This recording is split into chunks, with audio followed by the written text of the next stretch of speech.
우리 앞뒤 좌우로 인사 나누겠습니다. 예수 안에서 사랑합니다. 감사합니다. 다음 주일은 맥주 감사절로 모입니다. 맥주절은 한 해 첫 수확과 열매에 대해서 감사하는 날입니다. 수고한 곡식, 땀 흘린 노동의 대가에 대해서 감사하는 절기입니다. 우리는 씨를 뿌리고 물을 주었습니다. 그것을 자라나고 결실하게 하시는 분은 하나님이십니다. 그래서 우리가 하나님께 감사를 드리는 것입니다. 풍성한 결실에 감사를 하고 또 그리 아니하실지라도 감사를 넘치게 할 수 있는 저와 여러분들이 되시기 바랍니다. 오늘 우리는 이 감사절을 한 주 남겨두고 이 자리에 부르심을 받았습니다. 감사절을 준비하라고 했는데 어떻게 준비를 해야 할까요? 두 번째 질문, 두 가지 질문을 가지고서 오늘 우리가 감사절을 준비했으면 좋겠습니다. 첫 번째, 오늘 나는 행복한지, 여러분들의 신앙생활은 행복합니까? 또 하나의 질문, 여러분들의 축복의 열매가 가득합니까? 신앙생활이 행복하고 축복의 열매가 가득한지에 대해서 스스로 질문을 하면서 우리는 감사절을 준비해야 됩니다. 여러분들이 정말로 행복한 삶이 되지 못하고 축복의 열매가 없다면 오늘 여러분들의 마음속에 감사의 믿음이 없기 때문에 그렇습니다. 많이 가져서 많은 것을 소유해서가 행복함이 아닙니다. 우리의 행복은 감사하는 믿음에서부터 행복이 시작이 되는 것입니다. 축복의 열매도 감사하는 믿음이 내 삶에 있으면서 우리는 그 축복의 열매가 주렁주렁 맺히게 되는 것입니다. 사람들의 마음속에는 세 가지 감정이 있습니다. 첫 번째, 가장 낮은 곳에 지성이라고 하는 감정이 있고, 두 번째, 중간쯤에 감성이라고 하는 감정이 있고, 가장 높은 곳에 영성이라고 하는 감정이 있습니다. 지성은 쉽게 표현하면 IQ입니다. 머리가 좋고 나쁘고에 따라서 지성이 높고 지성이 낮고를 결정합니다. 그래서 많은 사람들이 이 IQ를 높이기 위해서 얼마나 많이 투자를 하는지 모릅니다. 어려서부터 20년이라는 시간 동안 초, 중, 고, 대학교, 대학원 공부를 하면서 지성에 전심으로 최선을 다합니다. 왜? 성공하려고, 잘 먹고 잘 살려고. 그래서 지성이 높으면 다 잘 살고 행복할 줄 알았습니다. 그런데 아무리 많은 지식과 아무리 많은 학문을 가지고 있어도 행복은 성적순이 아니더라는 것입니다. 많이 알고 지식이 있으면 행복할 줄 아는데 그렇지 않더라는 거죠. 그래서 그 다음 단계가 바로 감성이라는 것입니다. 감성은 사람의 마음을 따뜻하게 하는 것입니다. 서로의 마음을, 내 마음을 따뜻하게 하는 것이 감성인데 이 감성의 한계도 서로의 행복을 추구하기 위해서 이 따뜻한 마음을 가지고서 살아가다 보는데 첫 번째 1순위가 내가 행복해야 된다는 거죠. 다른 사람들보다 내가 행복한 것을 찾다 보니까 이게 한계에 다다르게 되더라는 것입니다. 다른 사람보다는 내 자신의 행복을 위해서 지극히 계산적입니다. 그리고서 나 자신의 행복을 우선시하다 보니까 이기적인 사람이 될 수밖에 없습니다. 그러다 보니까 가슴이 따뜻하고 행복할 줄 알았는데 점점 관계 부분에서 멀어지고 나 혼자만의 공간에 머물러 있게 되더라는 것입니다. 그래서 그 다음 단계 바로 영성이 필요하다는 것입니다. 영성은 여러분들의 삶에 가장 은혜와 행복과 만족감을 주는 것이 바로 영성입니다. 그런데 그 영성은 예수님 안에서 감사가 넘치는 사람이 영성이 충만한 사람입니다. 영성이 강한 사람일수록 감사가 있습니다. 감사하는 사람은 기쁨이 있고 찬양이 넘치며, 할렐루야, 삶 속에 기쁨이 넘치고 찬양이 끊이지를 않습니다. 많은 것을 소유하면 기쁨과 감사가 넘칠 줄 아는데 아닙니다. 예수 안에서, 오늘 예수님이 우리 안에 계시면 영성이 충만하고 예수가 우리 안에 있기 때문에 감사가 나오고 기쁨이 충만합니다. 예수님은 우리 영혼에 생수를 공급해 주시는 분이십니다. 예수님은 우리 영혼에 생명의 떡을 공급해 주시는 분이십니다. 예수님은 우리에게 모든 것을, 영원한 생명을 공급해 주시는 사람입니다. 분이십니다. 그래서 예수님과 동행하는 사람은 영성이 충만한 사람입니다. 오늘 본문 말씀은 매우 강력한 명령으로 우리에게 말씀하십니다. 우리 20절의 말씀을 볼까요? 시작. 범사에 우리 주 예수 그리스도의 이름으로 항상 아버지 하나님께 감사하며. 아멘. 예수 그리스도의 이름으로 우리가 하나님께 올려드리는 것은 감사의 제사라는 것입니다. 그런데 20절에 첫 번째 단어가 눈에 보입니다. 범사에 감사라는 거죠. 여기서 이 범사라고 하는 것은 어떠한 상황이나 어떤 일을 당할 때든지 변함이 없이 하는 것을 범사라고 하는 것입니다. 또 다른 뜻으로 항상 감사하는 것이 바로 범사라고 하는 것입니다. 여러분, 감사를 누구나가 할 수 있습니다. 기쁘고 즐거울 때는 안 믿는 사람도 감사할 수 있습니다. 그러나 진정한 감사는 상황과 환경을 뛰어넘어서 할 줄 아는 감사, 그것이 바로 진정한 감사의 제목입니다. 자녀가 젊은 나이에 질병으로 고통받고 있을 때 감사할 수 있는 부모가 과연 몇이나 될까요? 예기치 못한 사건과 사고를 당할 때 감사할 수가 있습니까? 일평생 자녀가 장애인으로 살아가야 되는데 그런 자녀를 바라보면서 부모가 감사할 수 있을까요? 그러나 성경에서는 범사에 감사하라고 하나님께서 명령하셨습니다. 쉬지 말고 기도하라. 항상 기뻐하라.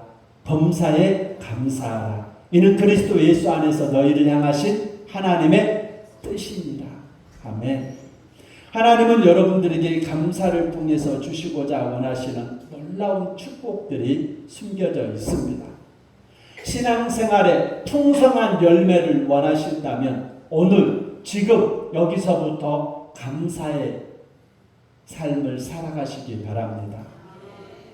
복음성가 가사 중에 이런 가사가 있습니다.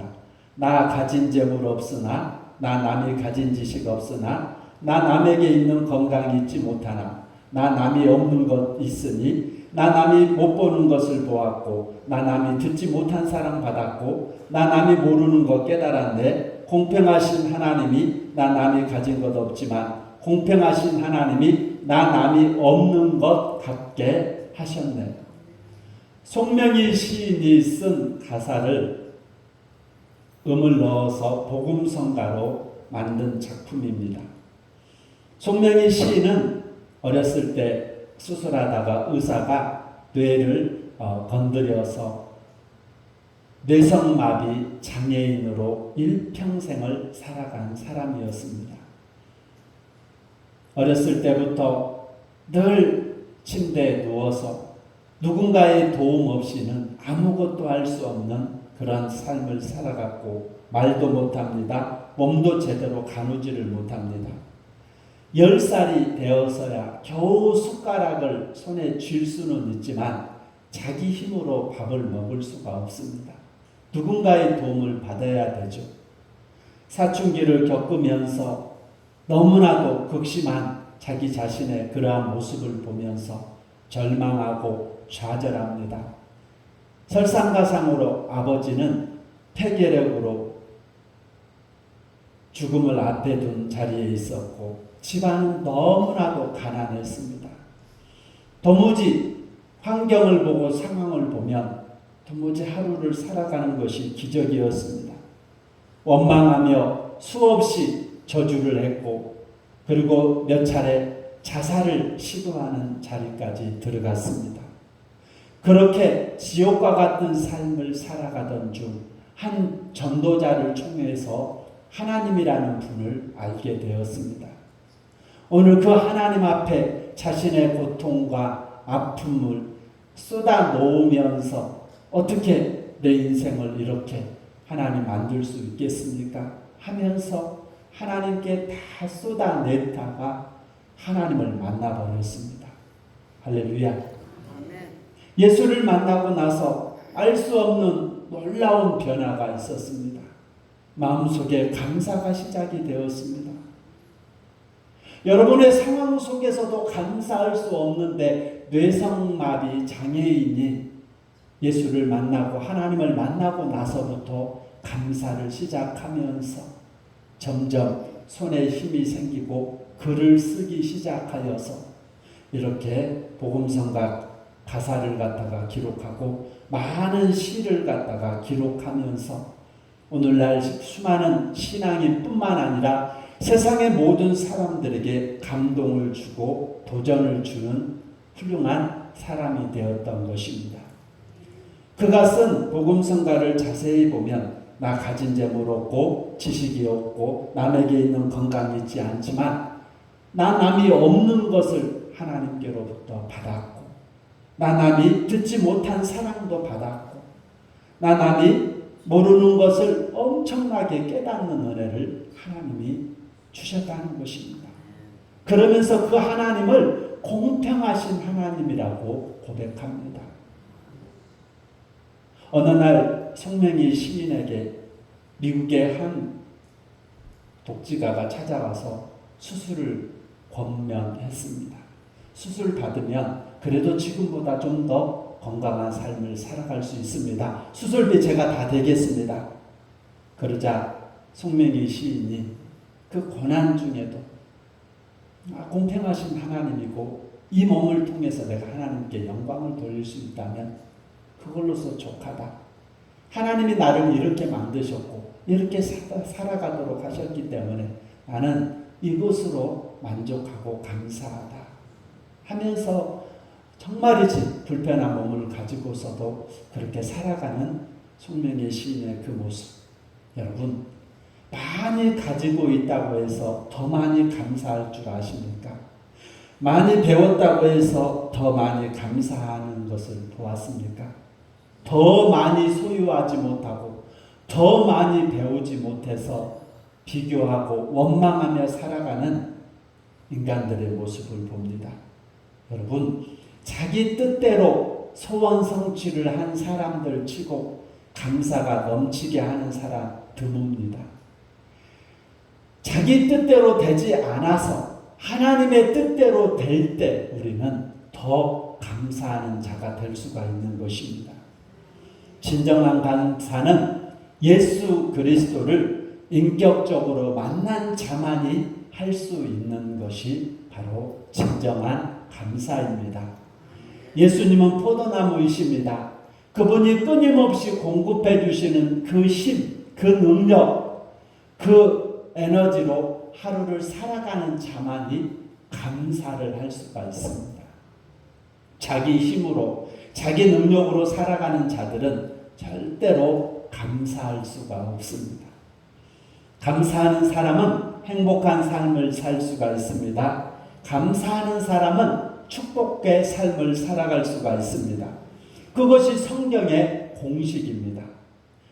감사를 가장 많이 기록한 사람이 성경에 한 분이 있는데 다윗이라고 하는 사람입니다. 다윗이 기록한 시편의 말씀을 읽어보면 반복적으로 나오는 구절이 있습니다. 여호와께 감사하라. 그 인자하심이 영원합니다. 애굽에서 인도해 내신 하나님께 감사해라. 그 인자하심이 영원합니다. 아모리 사람들 가운데서 너희를 건져주신 하나님께 감사하라. 그 인자하심이 영원합니다. 홍해 앞에서 그 홍해를 가르신 하나님께 감사하라. 그 인자하심이 영원합니다. 시편의 그 많은 글들은 바로 찬송의 고백입니다. 다윗의 신앙의 고백입니다. 다윗은 철저하게 바닥에서 살아가다가 가장 존귀하고 높은 자리까지 올라간 사람이 다윗입니다. 그것도 철저하게 하나님의 은혜로 살아간 사람이었습니다. 그런 다윗이 하루에 3번씩 군악대를 동원해서 하나님께 찬양하고 예배를 드렸습니다. 밤중에는 내 생명의 찬양이 하나님 앞에 곡절 있는 기도로 올라가게 하셨고, 이처럼 다윗은 늘 감사의 제사를 하나님께 올리며 하나님을 영화롭게 하는 삶을 살아갔던 것입니다. 오늘 여러분의 삶 속에, 여러분의 상황 속에서 오늘 하나님께 다윗처럼 감사하시기 바랍니다. 맨날 내 편 들지 않고 남의 편만 드는 남편을 통해서도 감사하시기 바랍니다. 내 뜻대로 도무지 살지 않는 자식들을 둔 여러분들 하나님께 감사하시기 바랍니다. 평생 장애인으로 살아가는 자녀들이 있다면 그것 또한 감사의 제목이 되어서 하나님께 감사할 수 있는 성도들이 되시기 바랍니다. 오늘 감사할 때 놀라운 기적이 일어납니다. 신비로운 일들이 생깁니다.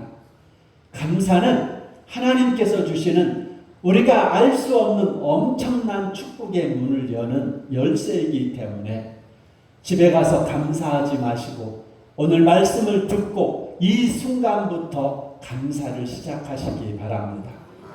이 새벽, 이 아침 눈을 뜨고 이 거룩한 주의 날을 맞이할 수 있다는 것도 감사의 조건입니다. 여러분들의 힘으로 걸어서 이 성전에 오신 것도 감사의 조건입니다. 오늘 숨을 쉬면서 반갑게 웃으면서 이 하루를 살아갈 수 있는 것도 감사의 조건입니다. 마지막으로 항상 감사하는 사람은 하나님을 경외하는 자라고 성경은 기록하고 있습니다. 21절의 말씀을 볼까요? 시작. 그리스도를 경외함으로 피차 복종하라. 아멘. 20절에 범사에 하나님께 감사하면서 예수님을 경외함으로 피차 배려하고 복종하는 삶을 살아가라는 거죠. 여기서 이 복종이라고 하는 것은 순종이 되지 않기 때문에 자신을 쳐서 순종하게 하는 것을 복종이라고 하는 것입니다. 하나님을 경외하고 예수님을 경외하고 살아가는 것이 그렇게 쉽지가 않습니다. 예수님 감사합니다. 자연스럽게 되지 않기 때문에 자신을 쳐서 복종하면서 순종의 자리에 들어가는 감사의 주인공들이 되시기 바랍니다. 지금까지 원망하고 불평하며 살아왔던 자들이 있습니까? 이 시간 회개하시고 지금부터라도 감사의 삶을 살아가시기 바랍니다. 쉽지 않습니다. 신앙생활도 처음부터 생명을 걸고 순교의 믿음을 가지고 살 수 없습니다. 훈련하고 연습하고 노력하면서 신앙이 자라나는 것이지 어느 날 갑자기 사도 바울처럼 생명 걸고 신앙생활 하지는 않습니다. 감사도 마찬가지입니다. 처음부터 감사가 안 되니까 연습하고 훈련하고 그러면서 내 감사가 생활이 되고 습관이 되어서 어떤 상황 속에서도 그냥 감사가 나올 수 있도록 그런 훈련을 해야 되는 것입니다.